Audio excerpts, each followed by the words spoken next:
영어 사교육비가 만만치 않은 요즘 엄마표 영어교육 비법으로 새 아이의 영어 실력을 수준급으로 키워낸 이은숙 씨. 누구나 집에서 쉽게 실천할 수 있는 영어교육 비법. 지금부터 들어봅니다. 네, 해외 경험이나 어학연수 없이 큰아드님을 그 영어 우등생으로 키우셨고요. 둘째, 셋째 또 따님을 이렇게 엄마표 교육 방법으로 잘 키우고 계십니다. 훌륭하시네요. 네, 재밌는 건 상우가 저렇게 영어를 잘하게 되는 것이 뭐 듣기, 쓰기 여러 가지 영역이 있는데 그 중에서도 듣기를 통해서 저 실력을 얻었다고 하는데 그 참 비결이 궁금해지네요. 네, 자 그래서 이 자리에 모셨습니다. 김상우 군의 어머니 이은숙 씨 나오셨습니다. 어서 오세요.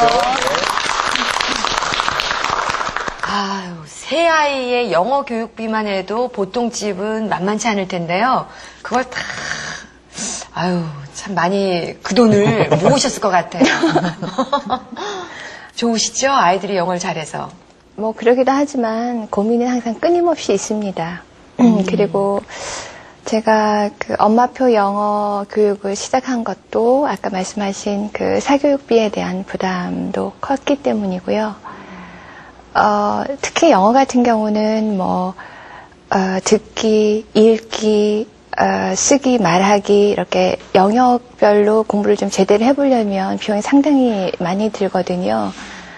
그리고 또 기초를 튼튼하게 해준다는 의미에서도 엄마표 영어를 시작하게 된 것 같습니다. 어머님 영어 실력도 좀 대단하신 것 같아요. 그렇진 않아요. 저는 서바이벌 영어 수준이에요. 겸손하기까지. 근데 그 상우군의 영어 실력은 우리가 VCR을 통해서 우리가 뭐 확인을 해봤고 예. 여동생이 2명 있다고 하는데 그 여동생들의 영어 실력은 또 어느 정도인가요? 지훈이 같은 경우는 대한민국 학생 영어 말하기 대회에서 최고상을 받았고요. 예, 그리고 지선이 같은 경우는 한 학기 정도 앞선, 그러니까 그러니까 원어민 아이들에 비해서 한 학기 정도 앞선 실력인데 딱 한 번 나간 영어 대회에서 대상을 받았습니다. 죄송합니다. 금상을 받았습니다. 금상. 예. 자, 어떻게 이 세 아이를 다 영어 잘하는 아이로 키웠는지 궁금하거든요. 비결은 어떤 거세요?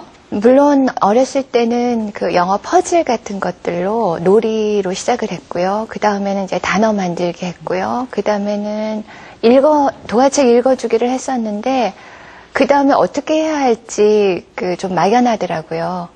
그랬을 때 생각했던 것이 바로 그러니까 들으면서 받아쓰기 하는 그런 방법이었어요. 그러니까 상우가 7살 때쯤에는 영어 유치원도 좀 초기여서 믿음이 가지 않았고 그렇다고 해서 교재가 다양하게 나와 있고 그러지 않았었어요.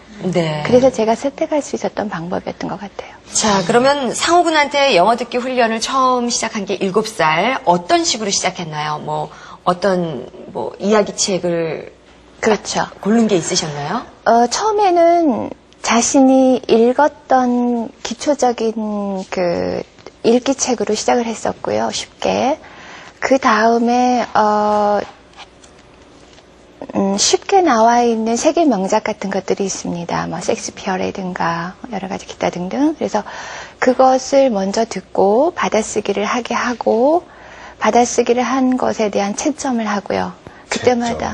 그때마다 이제 아이가 빨간 펜 하면서 빨간 펜 들고 오거든요.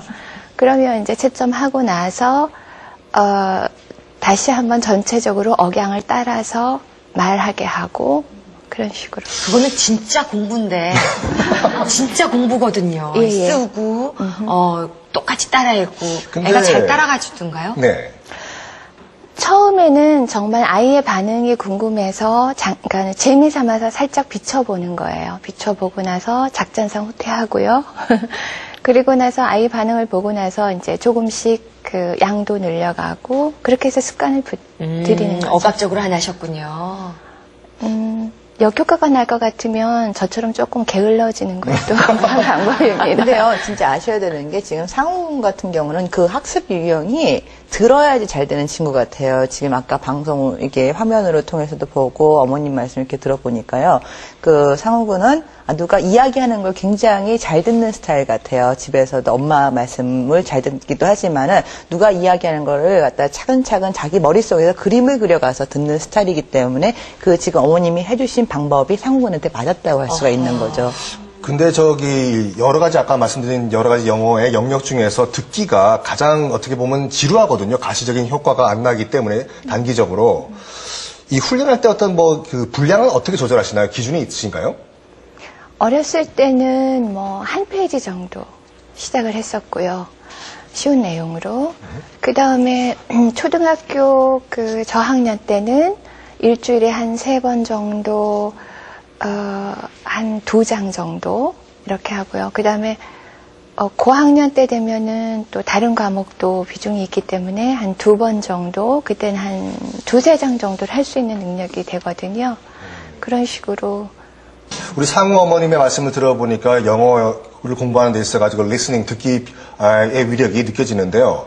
우리 교수님이 보시기에는 영어 공부에 있어가지고 듣기, 리스닝을 어떻게 평가하시나요? 사실은 듣기가 제일 어려운 부분인 것 같아요. 모국어나 아니면 외국어를 배우는 데 있어서 솔직히 남의 이야기 듣는 게 쉬운지 아세요? 맞아요. 제일 어려운 그렇죠, 부분이 네. 듣기고 그다음에 그걸 갖다가 다 정리해야지 그게 받아쓰기가 돼요. 잘 들어야지 이게 받아쓰기가 되는 건데 또한 영어 같은 경우는 우리 발음 체계가 한국어, 모국어하고 다릅니다. 그렇기 때문에 더 어려운데 우리 한국 같은 경우는 진짜 그걸 듣기를 잘해서 받아쓰기까지 할 수 있다는 거. 저도 외국에서 이제 학교를 다녀볼 때 제일 힘들었던 게 노트 테이킹이었어요.